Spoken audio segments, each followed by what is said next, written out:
and welcome back to Stop, Look, and Listen with Samantha. Today I have with me Daryl. Hello again. And today we're going to be talking about forgiveness. Absolutely. Forgiveness. That's a big one. Yep, it is. And sometimes it's a hard thing to do. So Daryl, Yes. what's one way that you kind of think about forgiveness in a way that you've been able to apply it to others? Well, you know what? I have something very unconventional that I want to run by you guys. So I had this wacky thought one time, okay? And I thought about it like this. When you go down and you go to cook your favorite meal, usually that requires you to use the stove and your frying pan.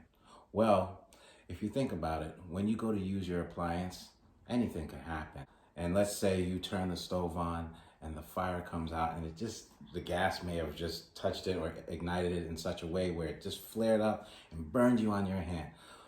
Not a pleasant feeling, okay? And you're just going all over the place and you're like, oh my God.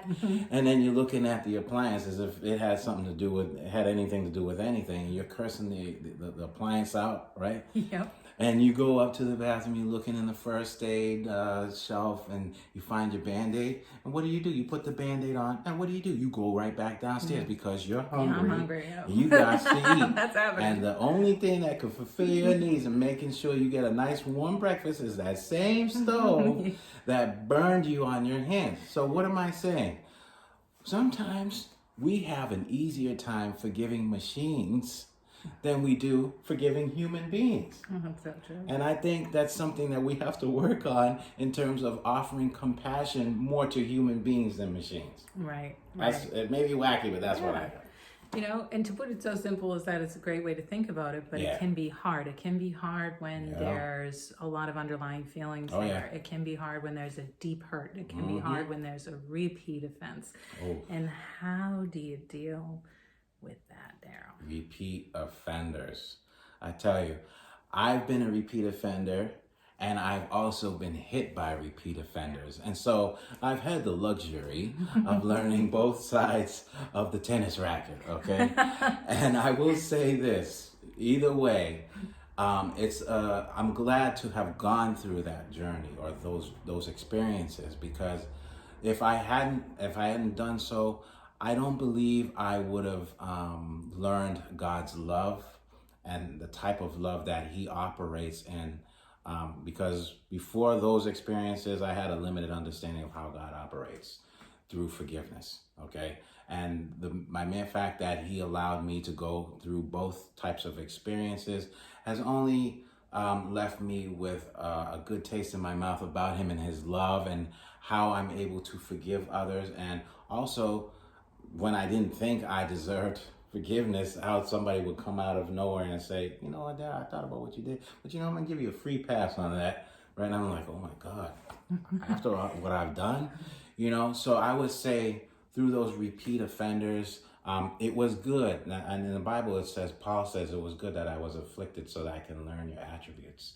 So sometimes those scars, I'm telling you right now, those scars, it may hurt right now. It may hurt. And from the same person, you may have experienced those things over and over again. But one of the things that will help is if you learn how to forgive yourself first, right?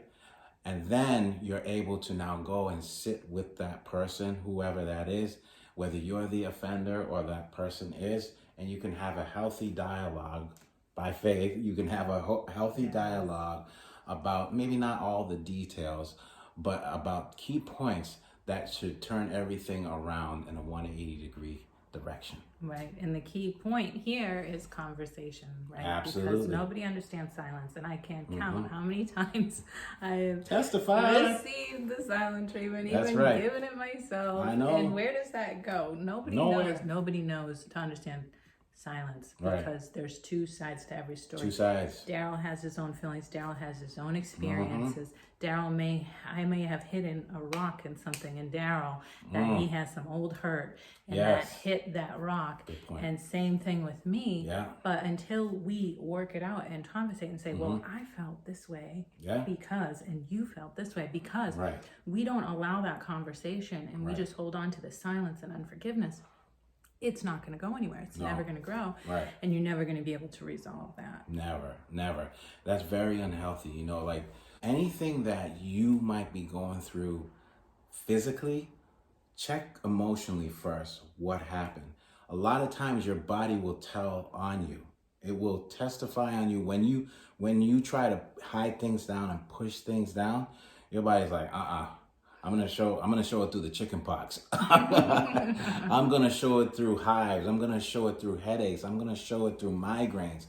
Either way, because that thing has to get out. It's looking for a way of escape, which would testify that there's a way of escape that you're looking for. But I'm here to tell you today that usually your main way to escape is asking for forgiveness, or also learning to know that you are forgiven. That guilt trip that lands, right? I don't know if they'll ever forgive me. I know what I did that was so bad. And sometimes we have trouble forgiving ourselves. We have trouble believing that person, when they say that they forgave us, we think there's some sort of ulterior motive. But we need to learn that when we are forgiven, God has graced them. Even when they didn't feel like it, God has graced that person to forgive you, and you need to learn how to receive forgiveness as much as expressing forgiveness. Right. And when you talk about the physical attributes, it's interesting, right? Because before you cry, right? So let's say you're somewhere in public and you want to cry, but you don't want to cry in front of a bunch of people. And you get that feeling in your throat. It's right there. That gulp is like a physical reaction that's being caused. That's right. Because you really do need to get that release out and cry, right? Yes, we do. We do. And what happens when someone won't forgive you? That can be tough. That can be very tough when somebody won't forgive you. But you know what? Here's the thing. 2 words. Soft close. Picture a kitchen. 2 types of kitchen. The first type of kitchen, when you go and you look at the cabinets and you open the cupboard and then you close it, it just slams. It makes this loud clacking noise, right? But then there's those more higher end kitchens, and you go in and you look at the all the cupboards and the doors, you pull the drawers open, and then you accidentally let it go, and you're thinking it's gonna make the same noise that the old kitchen did, but it has this soft close. That's the sound of peace. That's the sound of tranquility. That's the sound of closure, right? And what we need to learn how to do is sometimes closure is the best option, right? For somebody who would not forgive you, you've done what you're supposed to do because you want peace, you want joy between you and that person. But that person, some people are not ready to come to those terms yet. And we got to be respectful of that. And so what I always say, and so that you, the viewer, can move on with your life, operate in a soft close mode where you say, okay, I understand, I respect your feelings. I want to let you know, just for the record, I love you. All right, I love you, and I ask for your forgiveness. If you choose not, I understand, because I make myself angry sometimes. I don't want to forgive myself. But you know what? Just to let you know, I love you, and I want you to know that. And next time I see you, I'm not going to throw any shade or anything like that. I wish nothing but the best for you in your future endeavors if we don't see each other again. And we have to learn how to do that, because sometimes we have this sense of guilt trip that can hang over our heads, when they don't forgive us. And sometimes, and I want you to hear me carefully, sometimes people can hold something over your head purposely by not forgiving you. You gotta be up on your P's and Q's to discern and pick out when that person's trying to do that. Soft close. Put that soft close. Right. Don't get angry. Just learn to walk away, step away gently, and keep it moving. Because at the end of the day, it's all about your spiritual and your physical health. Right.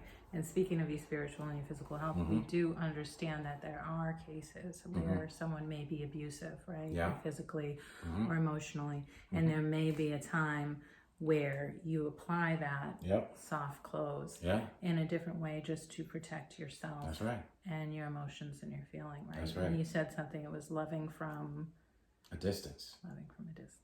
Sometimes long distance relationships do work. Some people say, it doesn't work. Sometimes they do. And try that. Because guess what? God is all the way up in heaven. He sits high and he looks low, and we're never too far away for his love to reach us. So as long as we have the love of God on the inside of us, when we think of that person, our love is still going to reach them. Because when we think about them, we now have nothing but nice thoughts about them. Yeah, you can choose to remember the offense, but what good is that, for you in the long run? And you just pray for that person. If they haven't forgiven you, pray for that person, and I'm sure God will take care of them in the way that they see fit. Right. And it doesn't necessarily have to be you the one to do it. We don't It doesn't have to be you. Responsibility for everything. That's right. It doesn't have to be you. Yeah. That you don't have to. The responsibility that you have is really to operate in God's love. That's where it starts. That's where it ends. Well, thank you so much, Daryl. I think you put a wonderful spin. I love the way you explain things. And I'm so glad to have you on again, and we hope there'll be many more. I do trust there'll be many more times, and thank you guys for viewing. Yeah, thank you for watching. God bless you guys.